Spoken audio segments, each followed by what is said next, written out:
এই গ্রীষ্মে ঠান্ডা মিষ্টির স্বাদ নিতে গিয়ে অনেকেই চমকে উঠছেন। আইসক্রিমের দাম যেন হঠাৎ আকাশ ছোঁয়া। এক স্কুপ আইসক্রিমের জন্য গুনতে হচ্ছে অতিরিক্ত টাকা। এমনকি কিছু দেশে আইসক্রিমের দাম বেড়েছে 7 থেকে 8% পর্যন্ত। প্রশ্ন উঠছে, কেন এই অস্বাভাবিক মূল্যবৃদ্ধি? মূল কারণটি লুকিয়ে আছে একটি গুরুত্বপূর্ণ উপাদানে, নারকেল তেল। আইসক্রিমের মসৃণতা ও গলন প্রতিরোধে এই তেল অপরিহার্য। কিন্তু 2025 সালে নারকেল তেলের দাম দ্বিগুণ হয়ে প্রতি টন $2,800 পৌঁছেছে। বিশেষজ্ঞরা বলছেন এই মূল্যবৃদ্ধি আরও বাড়তে পারে, কারণ চাহিদা সরবরাহকে ছাড়িয়ে যাচ্ছে। এই সংকটের পেছনে রয়েছে প্রাকৃতিক দুর্যোগ। ইন্দোনেশিয়া ও ফিলিপাইন, যারা বিশ্বে নারকেল তেলের 75% সরবরাহ করে, সেই দেশ দুটিতে এল নিনো আবহাওয়ার কারণে খরা দেখা দিয়েছে।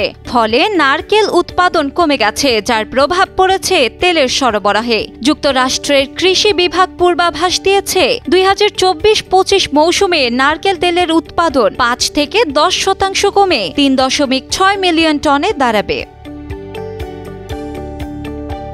এছাড়া ফিলিপাইন সরকার জ্বালানি খাতে নারকেল তেলের ব্যবহার বাড়িয়েছে। 2025 সালের শেষ নাগাদ বায়োডিজেলে নারকেল তেলের মিশ্রণ 4% এবং 2026 সালের মধ্যে 5% করার পরিকল্পনা রয়েছে। এই সিদ্ধান্তের ফলে বছরে অতিরিক্ত 4.5 বিলিয়ন নারকেলের প্রয়োজন হবে, যা দেশের মোট উৎপাদনের 1/3 সমান।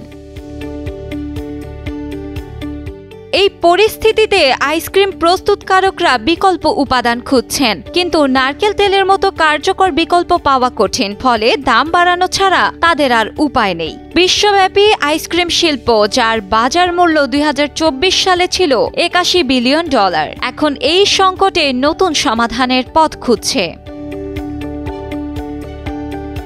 সুতরাং এই গ্রীষ্মে আইসক্রিমের স্বাদ নিতে গিয়ে যদি পকেট হালকা হয়, তাহলে জেনে রাখুন এর পেছনে রয়েছে প্রাকৃতিক দুর্যোগ, জ্বালানি নীতি এবং বৈশ্বিক বাজারের জটিলতা। তবে আশা করা যায় ভবিষ্যতে এই সংকট কাটিয়ে আইসক্রিম আবার সবার নাগালে ফিরে আসবে।